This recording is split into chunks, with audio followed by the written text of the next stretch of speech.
আসসালামু আলাইকুম দর্শক, সবাই কেমন আছেন? ভালো আছেন, ভালো থাকবেন এই দোয়াই করি, এই কামনাই করি। আজকে আমি একটা বিষয় নিয়ে কথা বলবো। আপনারা জানেন যে বিগত কয়েকদিন আগে বাংলাদেশ হল মালিক সমিতি একটা মিটিং করছে এবং হল মালিকদের আশ্বাস দিয়েছে যে তারা নাকি একটা কিছু করবে এক সপ্তাহ মানে সময় কিছুই তো করলো না, সব ভাওতাবাজি, সব একটা প্রতারণা। এটা হল মালিক সমিতির নামে একটা মানে এই কি বলে, এটা কি বলবো, এসব হল মালিক সমিতি এটা আছে শুধু কয়েকজন নেতা আছে, তারা কিছু হয়তো কিছু মিটিং করবে, কয়েকজন হল মালিক কয়েক লোকজন আনবে, এনে কিছু খাওয়াবে, এই পর্যন্তই তাদের ক্ষমতা, এছাড়া কিছুই না। কি করতে পারবে প্রযোজক যদি না খায়, উনি কি করতে পারবে? হ্যাঁ, সবচেয়ে আগে হবে আমাদের প্রযোজক সমিতি যদি ঠিক থাকতো, তবে এটা একটা সমাধান হতো। আমাদের প্রযোজক সমিতি যদি সব সদস্যরা থাকতো বা সব নেতারা যদি একতা থাকতো, তাহলে সেটা ঠিক হইতো। কিন্তু এখন তো প্রযোজক সমিতি নাই, আর হল মালিক সমিতি তারা কি করবে? কি করার আছে ওনার? আমার কিছু করার আছে? হয়তো আপনারা জানবেন হল মালিক সমিতি মনে করেন বিশাল কিছু, তা না। ওই যে একটা পার্টিতে অনেক টাকা খরচ করে সবাই খাওয়ায়, এটাই হচ্ছে হল মালিক, আর কিচ্ছু না হল মালিক সমিতি। হয়তো নেতারা কিছু আছে, এই দেখাইবে যে আমরা আছি, ফান্ডে টাকা আছে, দেখেন আছে কিনা। তাহলে যারা ক্ষতিগ্রস্ত হয়েছে প্রিন্স চালাইয়া, সে তাদেরকে কিছু কিছু হেল্প করুক, প্রজেক্ট না করুক, হল মালিক সমিতি করবে। সমিতির দায়িত্ব কি এটা না যে সমিতি করবে? হল মালিক সমিতি তো আছে, তাদের দায়িত্ব কি হয়তো তাদের কিছু সহযোগিতা করা? করছে? করে না। আরে ভাই, এইটা হচ্ছে বাংলার চলচ্চিত্র। কিছু প্রতারক আছে ভিতরে, মানে তারা কিছু নেতা সাজে, নেতাই কিন্তু আগেরকার দেখবেন, আগের যারা নেতারা আসলে, যে আগে বুকিং এজেন্ট সমিতি আসলে তারা একটা কিছু করলে হইতো। তারা এখনো আছে, তারা যদি বুকিং এজেন্ট সমিতিরা যদি একতা করে আবার সবাই সফলতা, তাহলে আর ওই প্রদর্শক সমিতি লাগবে না। একটা কথা রাখবেন, বুকিং এজেন্ট প্রযোজক সমিতি যদি থাকে, তাহলে দেখবেন আবার সেই চলচ্চিত্র তো ঠিক হতে পারে।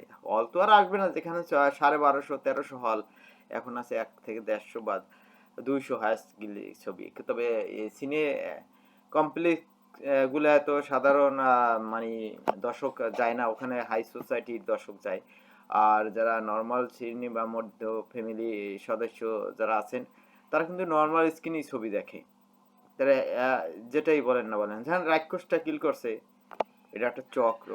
বাংলাদেশ চলচ্চিত্রে একটা চক্র আছে, তারা চায় যে ওকে আমরা রাজা রাজাই বানাবো, আর কেউ হতে পারবে না। সে বাংলা চলচ্চিত্র ধ্বংস হয়েছে এই কারণেই।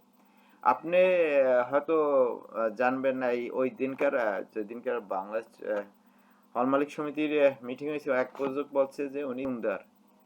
এটা আদৌ কি সত্য কিনা জানি না, আমরা হয়তো ডিস্ট্রিবিউশনে আছি, দেখতে আছি যে কারা কত টাকা পাইতে আছে এক এক ছবিতে। প্রতিটা সাকিবের বড় বাজেটের ছবিতে প্রায়ই লস, এভারেজ লস।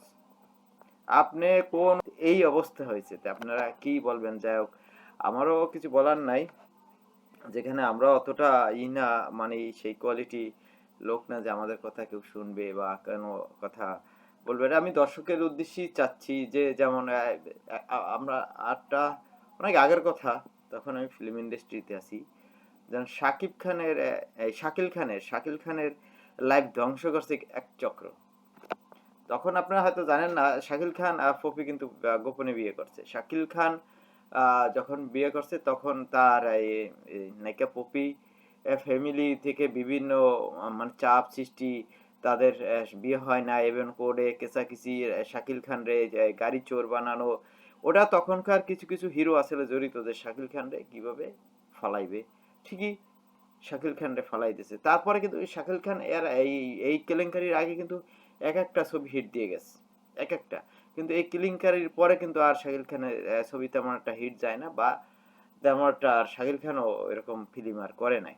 তো আমার কথা এইরকমই, শাকিল খানের মতো ধরেন সিয়াম, আজকে সিয়াম কিন্তু মোটামুটি ভালো, যে রাক্ষস ছবিটা খুব ভালো যাইতেছে।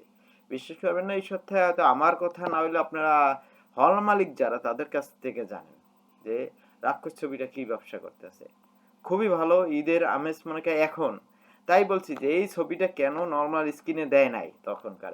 এই এক মাস্টার হারামজাদা আছে, এই জানোয়ারে বলছে যে হল থেকে টাকা আসবে না, এই কারণে। আর প্রযোজক আছে, প্রযোজক হয়তো সাকিবের কথা শুনছে যে আপনারা নর্মাল স্ক্রিনে দিন না, হয়তো এটা হবে। সে সাকিব খান তো অনেক বুদ্ধিমান, বা সে সুপারস্টার এমনি হয় নাই, সে তার বুদ্ধি আছে, প্রচুর বুদ্ধি। তার বুদ্ধির সাথে ফিল্ম ইন্ডাস্ট্রিতে অনেকেই এখনকার পারবে না। আগের কথা সাবজেক্ট, আগে সাকিবের গোনার টাইম আছে না।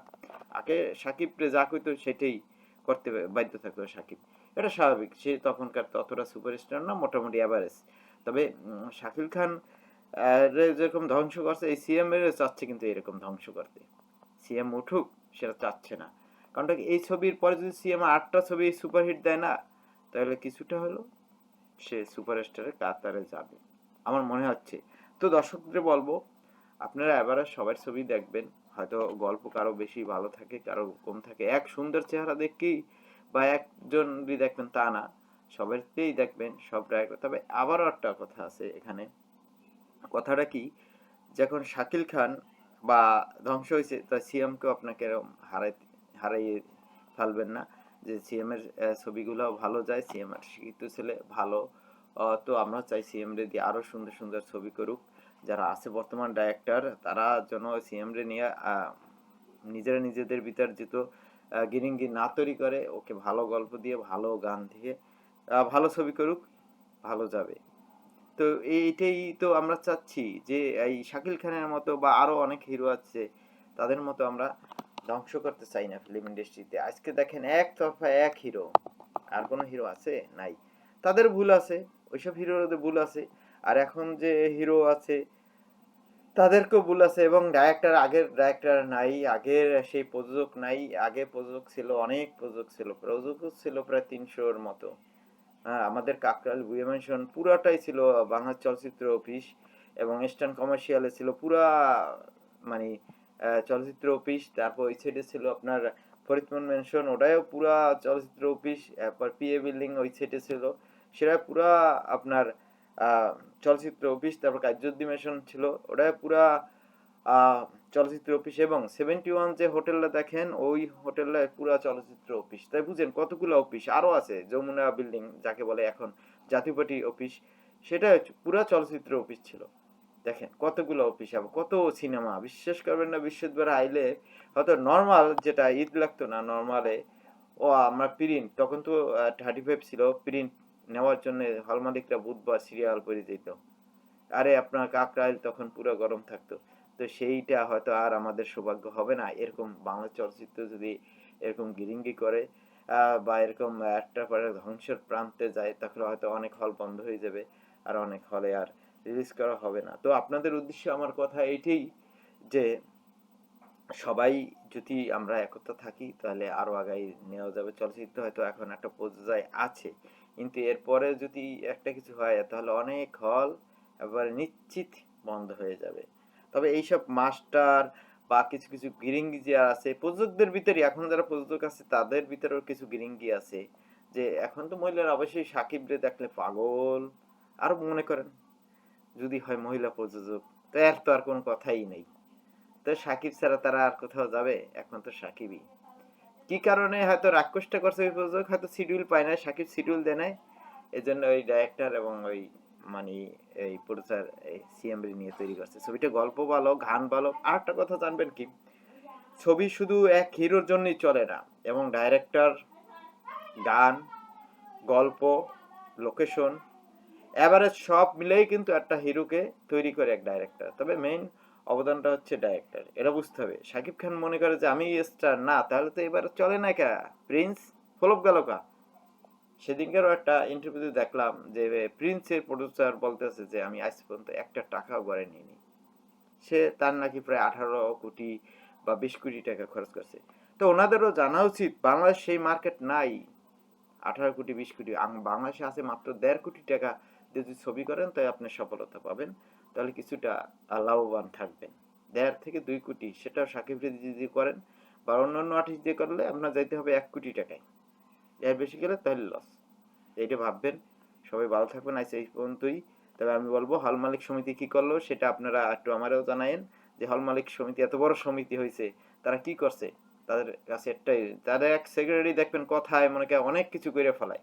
তো পারছে কিছু কোনো হলমার্কের কিছু দিতে? তো আপনাদের কাছে দাবি, এবং আমাদের চলচ্চিত্র সংগঠন যারা আছেন তাদের কাছেও দাবি, হল মালিক সমিতি কি করছে সেইটা জানার বিষয়। ওকে, সবাই ভালো থাকবেন। খোদা হাফেজ। এবং আমার চ্যানেলটা সবাই সাবস্ক্রাইব করবেন। সবার কাছে রিকোয়েস্ট, প্লিজ প্লিজ আমার চ্যানেলটা JAMS বাংলা টিভি সবাই সাবস্ক্রাইব থাকবেন। আইসিএস বন্ধু, খোদা হাফেজ।